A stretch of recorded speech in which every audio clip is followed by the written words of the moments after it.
সাজিল নন্দ কুমার, দেখো সখী সাজিল নন্দ কুমার।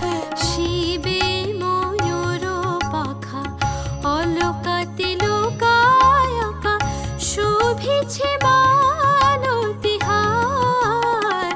দেখো সখী সাজিল নন্দ কুমার।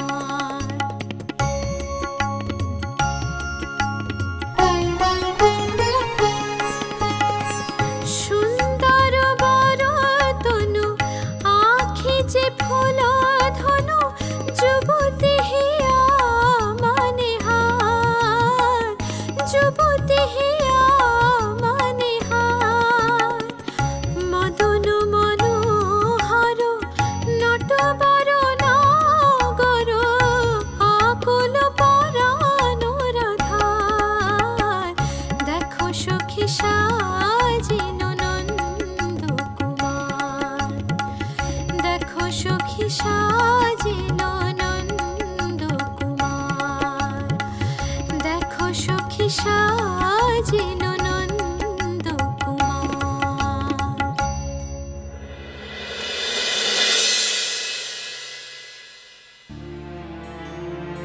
অভ্র ঝিলমিল কোথায় দিদি ভাই? ও হ্যাঁ, তাই তো। তুই তুই পুজো শুরু কর, ওরা চলে আসবে। এতদিন পর যখন সব নিয়ম মাফিক হচ্ছে, তখন বাড়ির ভালোর জন্য সেটাই হতে দাও বড় বৌমা। কি করে হবে মা? এতদিনে তো নিয়ম কানুন উল্টে পাল্টে পুরো হ্যাবিটটাই পাল্টে ফেলেছে। দিদি ভাই তোমরা পুজো শুরু করো, আমি ওদের ডেকে আনছি। ছোট মা তুমি বসো না, আমি যাচ্ছি।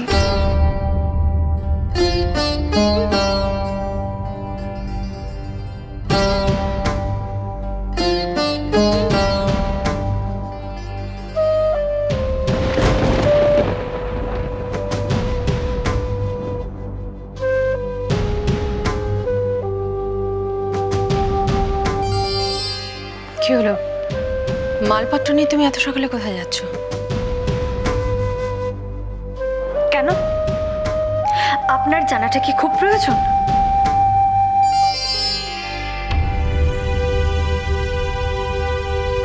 সকালবেলা পুজোর সময় ঝিলমিল, সবাই ঠাকুর ঘরে রয়েছে, আর তুমি এখন? না না, দেখুন, আপনাদের হাবে ভাবে আমি পরিষ্কার বুঝতে পেরে গেছি যে আমি এ বাড়ির কেউ নেই। তাহলে কেন কেন এইসব প্রশ্ন করছেন আপনারা আমাকে?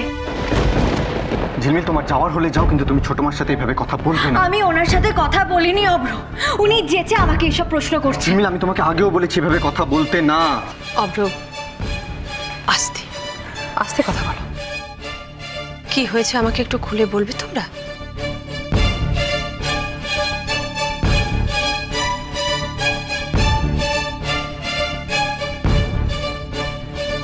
আপনাকে যা বলার আমি বলে দিয়েছি, তারপরেও কেন এসব প্রশ্ন করছেন আপনি?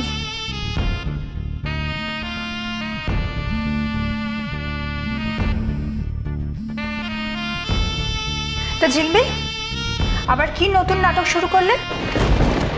একটা শেষ হতে না হতে আরেকটা শুরু করে দিলে? হ্যাঁ, সেই নাটক তো আমি একাই করছি, আর তোমরা যে যার মতো পরিস্থিতি অনুযায়ী পাল্টি খাচ্ছ, সেটা তো কোনো নাটকই নয়। ঝিলমিল, এসব কি বলছো কি তুমি? হ্যাঁ মা, আপনি থামলেন কেন? আপনিও বলা শুরু করে দিন। এবারের পরিস্থিতি এখন পাল্টে গেছে না, সবকিছু আগের মতো হয়ে গেছে। আপনাদের সবার ইচ্ছে পূরণ হয়ে গেছে তো, তাই এবারও বরাবরের মতো আমাকেই আপনারা কাঠগড়ায় দাঁড় করেন। ঝিলমিল, যদি তোমার কিছু বলার থাকে তাহলে আমাদের সবার সামনে বলো। সমস্যা তো আপনাদের আমাকে নিয়ে। বিয়ের পর থেকে আমি দেখে আসছি, বাড়িতে যখনই যা কিছু হয়েছে, কোনো ঘটনা ঘটলে সবকিছুর দায় কে? না আমি, ঝিলমিল। তোমার কোনো কথাই আমরা কেউ বুঝতে পারছি না ঝিলমিল। ওর এইসব মিনিংলেস কথা ছোট মা কেউ বুঝতে পারবে না। ওর এই রিয়াক্ট করার কারণ আমি তোমাদের বুঝিয়ে বলছি। হ্যাঁ, দেখা করব। হ্যাঁ, সত্যিই দেখা করব। তুমি ফোনটা রাখো, ফর গড সেক। অন্যায় করতে করতে যখন কারো পিঠ দেওয়ালে ঠেকে যায়, তখন হয় সে নিজের দোষ স্বীকার করে, আর না হয় রিয়াক্ট করে সেটা চাপা দেওয়ার চেষ্টা করে। ও এক্স্যাক্টলি এখন সেটাই করার চেষ্টা করছে, রিয়াক্ট করে নিজের দোষটা ঢাকা দেওয়ার চেষ্টা করছে। তুমি কি বলছো?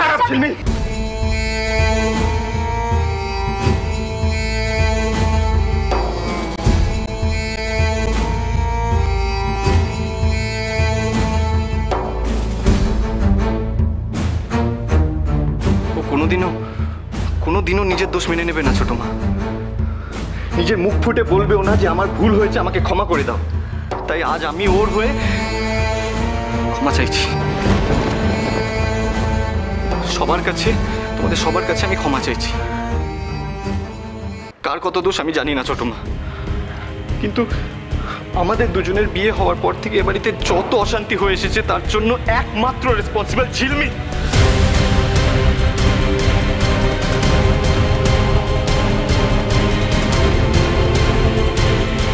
আমি নিজে দেখেছি, বুঝেওছি, কিন্তু পরের মুহূর্তে আমি ওকে বিশ্বাস করেছি। নিজের দেখাটাকেও আমি মনে করেছি যে না, আমি ভুল ভাবছি, ভুল দেখছি। আমার ঝিলমিল এরকম হতেই পারে না, এত এত নিচু, এত চিপ আমার ঝিলমিল হতে পারে না। আর আর দোষটা শুধু ওর একা নয়, আমারও দোষ আছে। হ্যাঁ, আমারও দোষ আছে, আমি তোকে কন্ট্রোল করতে পারিনি। অভ্র, তুই এসব মা প্লিজ, আজকে তুমি কোনো কথা বলবে না, আমাকে চুপ করাবে না। আজকে আমাকে সব কনফেস করতে দাও। আমি অনেক দেরি হয়েছে, কিন্তু আমি বুঝতে পেরেছি যে ঝিলমিলের মতন একটা সেলফিশ মেয়ে কোনো দিনও কাউকে ভালোবাসতে পারে না। ও কারো ভালো দেখতে পারে না, আর তাই ওর এ বাড়িতে থাকার কোনো রাইট নেই ছোট মা। ও বাড়ি যাচ্ছে আর আমি যাচ্ছি ওকে বাড়িতে ছেড়ে দিয়ে আসতে। কর্তামশাই, মাথা ঠান্ডা করো, রাগ করে কোনো কিছু সমাধান হয় না। না না মা, আমি ডিসিশন নিয়ে নিয়েছি যে আমার ফ্যামিলিকে ভালোবাসে না, আমার ভালোবাসার মানুষকে যে সহ্য করতে পারে না, তার সাথে আর এক মুহূর্ত কি, এক সেকেন্ডও আমি থাকতে পারবো না। আমার পক্ষে ইম্পসিবল। আর তারপরও যদি তোমরা জোর করো, ফাইন, ও থাকুক এ বাড়িতে, আমি এ বাড়ি ছেড়ে চলে যাব।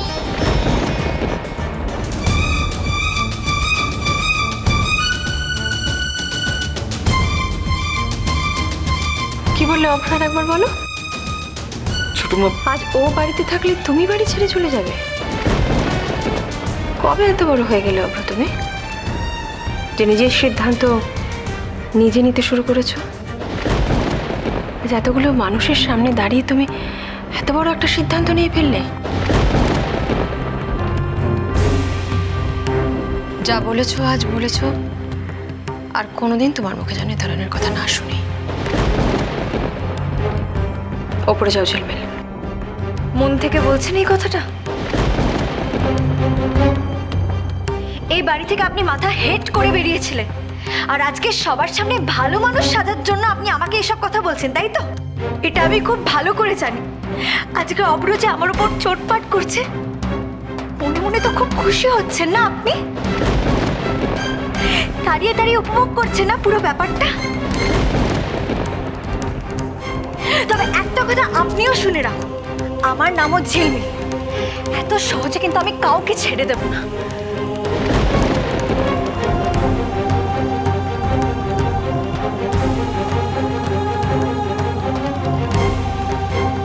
থ্রেট করছো তুমি? এত অন্যায় করার পরও যে বারবার তোমাকে ক্ষমা করেছে, তাকে তুমি থ্রেট করছো? হ্যাঁ দিচ্ছি, থ্রেট দিচ্ছি। আর আপনাদের সবাইকে একটা কথা বলে রাখছি, শুনে রাখুন, আমি কিন্তু কনক নই। আর সেটা আপনাদের হাড়ে মজ্জায় বুঝিয়ে দেব। আপনাদের হোল ফ্যামিলিকে কোমরে দড়ি পরিয়ে নিয়ে গিয়ে জেলে খাড়া করব। অবরো, তুই ওকে নিয়ে এক্ষুনি ঘরে যা, নাহলে কিন্তু। তাহলে কি দাদা ভাই, কি করবে তুমি? যে নিজের মনের কথা মুখে বলতে পারে না, তার মুখে এসব কথা মানায় না।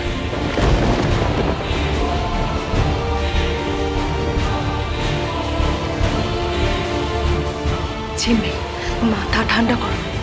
বুঝতে পারছি তোমার রাগ হয়েছে, অভিমান হয়েছে, কিন্তু এইভাবে এখান থেকে। মাসিমণি প্লিজ, আপনি এর মধ্যে কথা বলবেন না, আমাকে যেতে দিন। ঝিলমিল, তুমি তো ছেলে মানুষ নও, কেন এভাবে কথা বলছো? তাছাড়া হুট করে ও বাড়িতে গেলে তোমার বাবা মাও তো চিন্তায় পড়ে যাবে। মাসিমণি প্লিজ, এসব কাকুতি মিনতি বন্ধ করো। ও যেতে চাইছো, ওকে যেতে দাও, আটকেও না ওকে। অভ্র, আমরা তো কথা বলছি, তুই কেন মাঝখানে কথা বলছিস? ছোট মা, আমি অনেক ভেবে চিনতে এই কথাটা বলছি। ওর এই বাড়িতে থাকা মানে একটার পর একটা অশান্তি বাঁধানো। তাই আমি ওকে বলেছি এ বাড়ি ছেড়ে চলে যেতে। আমি চাই না ও এ বাড়িতে থাকুক। আর এর জন্য তোমার আমাকে যা শাস্তি দেওয়ার আমি সব মাথা পেতে নেব, কিন্তু ওই বাড়িতে থাকবে না।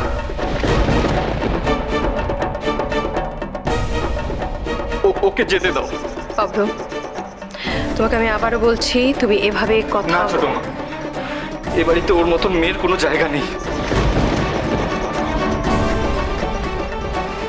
অভ্র, চলো।